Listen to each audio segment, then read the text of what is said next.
Paano namin shortchange yung mga workers? Bibig itong abanting ito. Ang gusto nila, tanggapin na lang ng tao ang 100 pesos nila. Bakit? Bakit binabarya ng Senado ang mga manggagawa? Mag-isip muna sila bago sila. Yan si Abante, hindi nag-aaral yan. Siguro kabago-bago lang niya. Dapat gumawa muna siya ng research bago siya pumutak dyan. Sinabi niya the Senate killed the wage hike, the legislated wage hike. The Senate killed the 200 peso wage hike bill. Last night was the final session of the 19th Congress. No BICAM, no compromise, no wage hike. And the reason is simple. Ayaw ng Senado makipag-usap. That is not true. We passed the legislated wage hike in the amount of 100 pesos last February 19 of 2024. It took them a year, all right, to pass their own version of 200 pesos wage hike. At gusto nila mag-BICAM 2 days before adjourning Senate DA.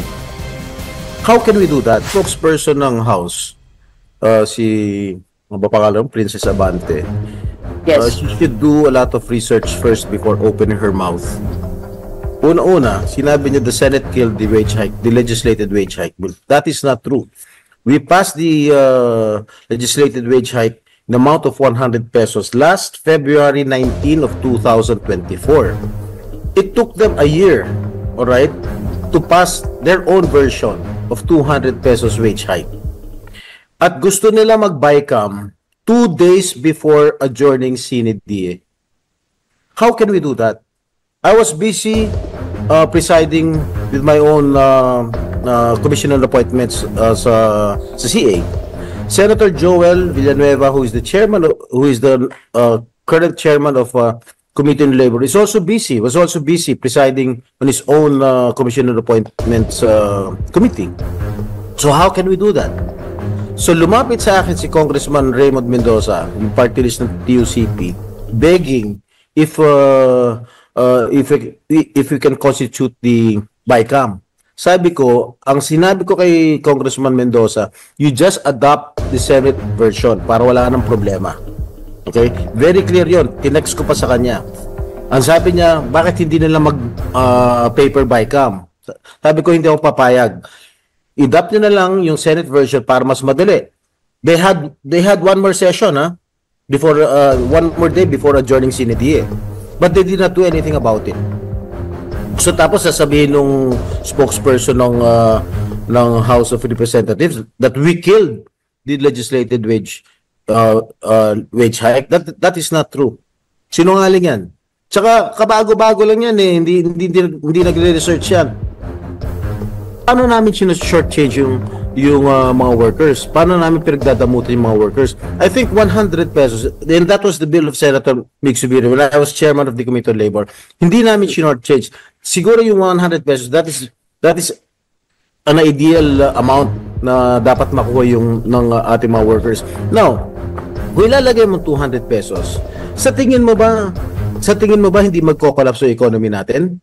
Lalo-lalo na yung mga small medium enterprises.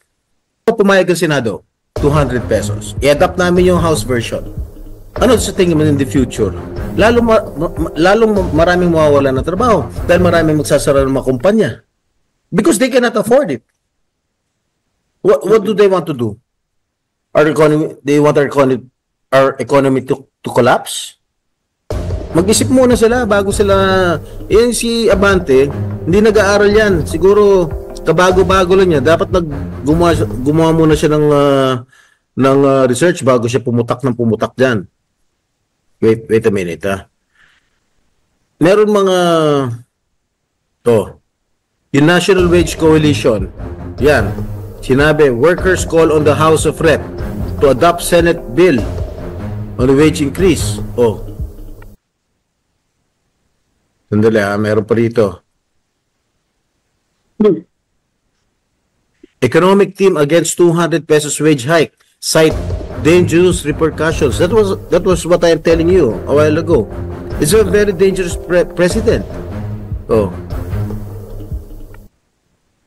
Bibig itong abanting ito. she should do a lot of research.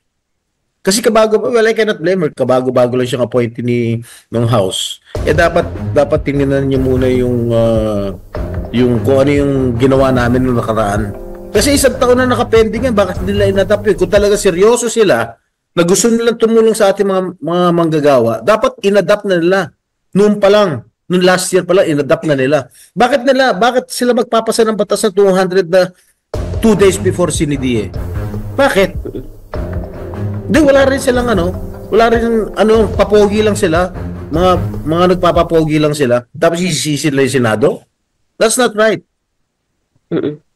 Oras eh. Why did they not adapt or why did they not pass the 200 peso wage hike, yung kanilang version, last year? Pinasa na namin last year. As early as last year pa yan. Tapos kami sisisihin nila. That's unfair. May natitira pa sila 1 araw para i-adapt yung Senate version.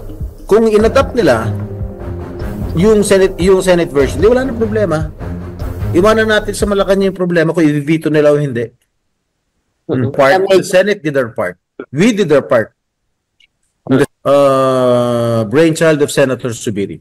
When I was still the chairman of the Committee on Labor, he asked me to hear that his bill. So hinir ko sa Committee on Labor. Then we came up with this solution. 100 pesos. Across the board yan ha. Why did they not adopt it before? Bakit nila tinulugan yung bill namin?